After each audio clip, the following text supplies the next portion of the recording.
FM 99.5 maka nkwalite omenala Igbo.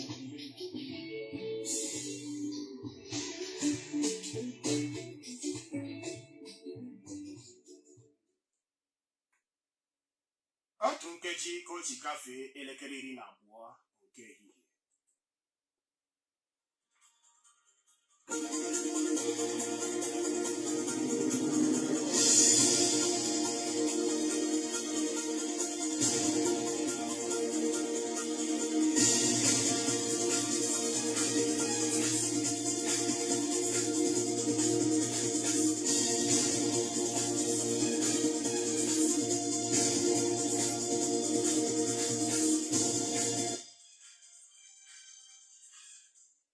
Gere akụkọ sitere na mba ofesi na-abịara gị n'ụlọ mgbasa ozi Owere 99.5 FM Enugu.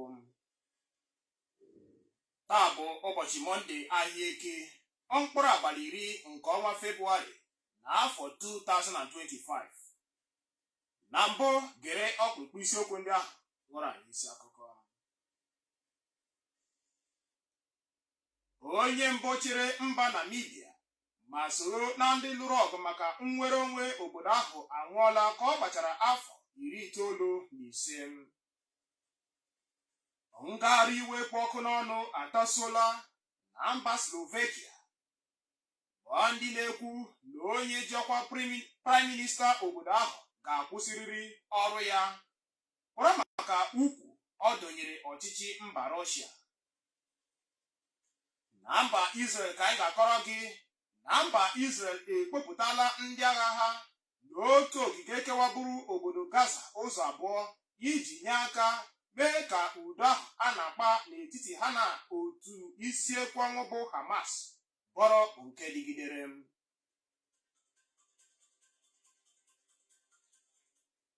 Akụkọ ndị a na ndị ọzọ hiri otu ka anyị ji bịa na nke ehihie taa. Tọzie ntị n'ala ka anyị butuoro gị akụkọ ndị a si mba ofesi n'uju ya, ma cheta na akụkọ anyị na-agakwa n'iru n'ọnya nwududo anyị bụ www.owerefm.org. Ọkọ akụkọ bụ m Chika Nwazụ.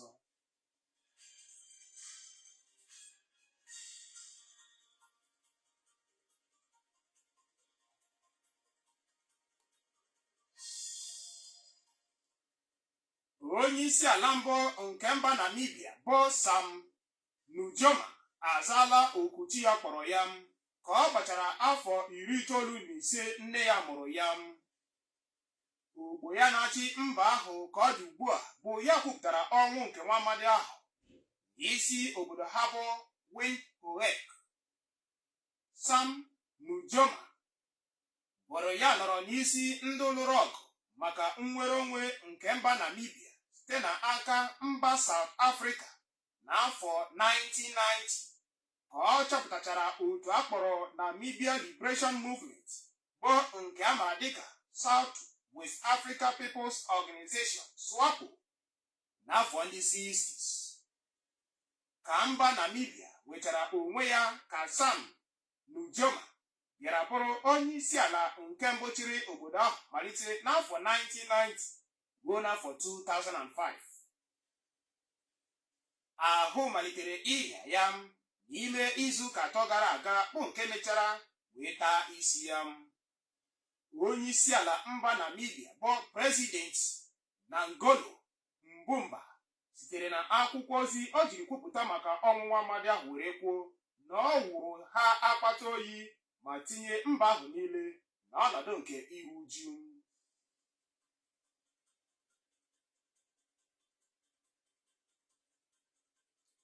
N'akụkọ sitere na mba Libya, ahụtala ozu ndị mmadụ 28 bụ ndị njem akpọrọ migrants n'ebe elikọtara ha n'otu olulu dị na ndịda ọwụwa anyanwụ mba Libya, dịka onye nọ n'ọkwa Attorney General mba ahụ siri kwupụta.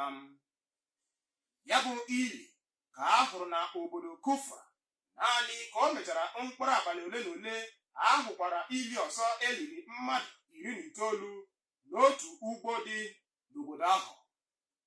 Ndị ọrụ nche hụrụ ya bụ ili n'oge ha na-eme nnyocha ndị ahụ na-atụ mgbere mmadụ bụkwa oge a nọrọ tọhapụ mmadụ 76 ejibu eji maka isi n'ụzọ mkpuke chọọ imibanye n'obodo ọzọ. N'oge ahụ ka ha nọrọ nwụchie otu nwafọ mba Libya ya na mmadụ abụọ sitere na mba ọzọ bụ ndị aka ha dị na ya bụ ọba ekere ede nke ịtụ mgbere mmadụ ibe ha. Otu akụkọ nke a na-amatabeghị ma ọ bụ eziokwu kwuru na o nwere ndị otu na-emewa ndị njem okporo ụzọ na mba ahụ ka a ga-asị na-awatara ha na nkụ site na obodo ọzọ, ebe ahụkwara otu ihe onyonyo vidio ebe ndị uwe ojii mba ahụ so were na-egwu ala tupu ha malite tinyewa ozu ndị mmadụ na ya bụ ala ndị etinyechara n'ime akpa ojii. Obodo Kufra dị ihe ruru ntụ kilomita 1,700 na-esi n'obodo Tripoli, isi ọchịchị nke mba Libya. Ka ọ dị ugbu a, ya bụ onye atọni jeneral nke mba ahụ ekwuola na ha eburula ozu ndị ahụ afọpụtara n'ime ala maka ime nyocha nke nwaonye ọcha akpọrọ autopsy ịmata ụmụafọ obodo ndị ha bụ. Kemgbe afọ 2011 a kwatuchara ọchịchị Muammar Gaddafi chịbụrụ mba ahụ, Libya abụrụla ụzọ mkpuke ọtụtụ ndị mmadụ na-esi amịbanye n'ala Europe n'agbanyeghị ihe ize ndụ na-adị echere ha aka mgba n'ọhịa Sahara Desert ya na oke osimiri Mediterranean. N'afọ 2024 gara aga ka otu UNICEF kwuru na ndị mmadụ a na-ahụghịzi anya ọzọ ruo taa n'oge ha chọrọ ịgafe ya bụ oke osimiri Mediterranean banye n'ala Europe ịga chọọ akara aka ha agafeela 2,200.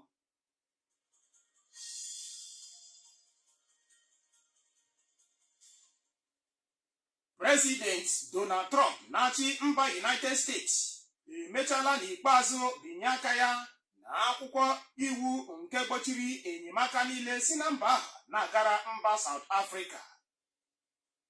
Nke a bụkwuru maka ebubo ha boro si na mba South Africa amalitela ịnapụ ụmụafọ obodo ha, ọkachasị ndị ọcha, oke na ugwu ruru ha n'ebe o metụtara inwe ala ịkọ ubi na mba ahụ. N'ụbọchị Fraịde nke ngwụcha izu ka anyị pụrụ n'ime ya ka Donald Trump dọrọ binye aka na ya bụ akwụkwọ iwu akpọrọ Executive Order. Mana mba South Africa nọrọ n'aka nke ya katọọ agwa ahụ ma kwuo na President Trump ajụghị esi nke ọma banyere ihe na-eme n'obodo ahụ ịmata nke bụ eziokwu.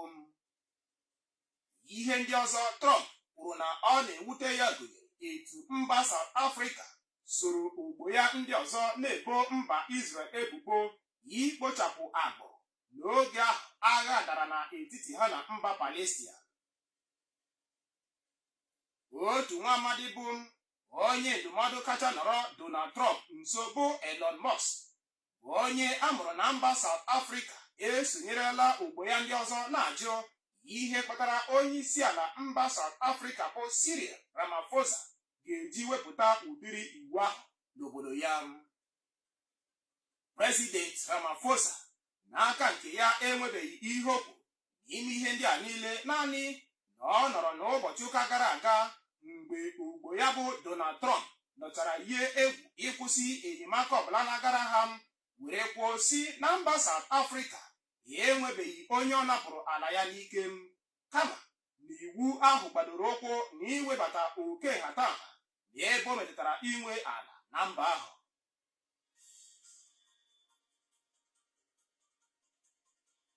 N'akụkọ sitere na mba Slovakia, imirikiti ndị mmadụ karịrị 10,000 enupụtala n'igwe n'okporo ụzọ niile enwere na mba Slovakia wee na-esi ọnwụ na Prime Minista ha bụ Robert Fico ga-agbarịrị arụkwaghịm n'ọkwa ọrụ ya maka ebubo ha boro si na nwa amadi ahụ ya na onye isi ala mba Russia bụzi nnu na mmanụ. Ndị ahụ ka a hụrụ n'ụbọchị Fraịde ka ha na-eti mkpu na-asị resign resign, nke pụtara kwụsị maọbụ rituo n'ọkwa ọrụ gị. Ha jikwa ọtụtụ ederede placards nke sịrị na mba Slovakia bụ ala Europe. Ha gbakọrọ na otu ebe akpọrọ Freedom Square dị na obodo Bratislava bụ isi ọchịchị nke mba Slovakia. Ya bụ ngagharị iwe nke ha na-emewa kwa izu ọbụla bịara kawanye njọ ozugbo Prime Minister Fico mechara njem ya gaa na obodo Moscow ịga hụ President Vladimir Putin na-achị mba Russia, bụ nke kwuru na onye Prime Minister ahụ so na naanị mmadụ ole na ole megoro ụdịrị njem ahụ na mba Europe kemgbe mba Russia malitere ibuso mba Ukraine agha. Ngagharị iwe abụrụla nke kacha buo ibu kemgbe afọ 2018 emechara nke yiri nke a, bụ oge ahụ egburu otu onye nta akụkọ na mba ahụ, bụkwa nke mechara mee ka gọọmenti ha dakpọọ n'oge ahụ.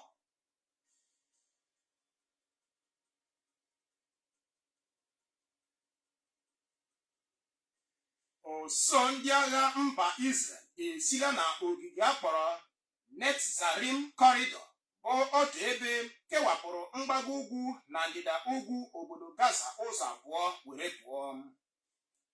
Ya bụ mpaghara ka a hụrụ ọtụtụ ụmụafọ mba Palestine karịrị 100 ka ha jicha ịnyịnya igwe ya na ọtụtụ ihe ndị ọzọ ha ji eme njem ma bụrụ ngwongwo na ngwongwo ha na-alọghachi azụ n'ụlọ ha dị na mgbago ugwu obodo Gaza.